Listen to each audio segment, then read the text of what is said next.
Hello guys, welcome to QuickSolve. If your Windows 11 PC keeps showing your device ran into a problem and could not be repaired, and you are stuck in the srttrail.txt error loop, then watch this video carefully till the end. First, press Enter on your keyboard. Now you will see a new screen. Go down and select Troubleshoot and press Enter again. If Troubleshoot shows again, then select it again and press Enter. After that, go to Advanced Options and press Enter. Now go to Uninstall Updates and press Enter. This issue usually happens because of a recent update. Next, select Uninstall Latest Quality Update and press Enter. Next, select Uninstall Latest Quality Update and press Enter. Now wait for 1 to 2 minutes. Once it is done, select Done and press Enter. Then select Continue and wait. Your PC will restart automatically.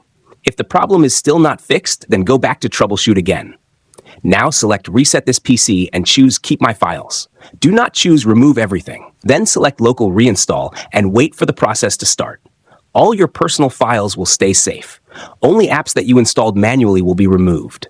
Now select Reset and wait. Your PC will restart and fix the problem automatically. Your system should be working fine now. If this video is helpful, please like the video and subscribe to the channel.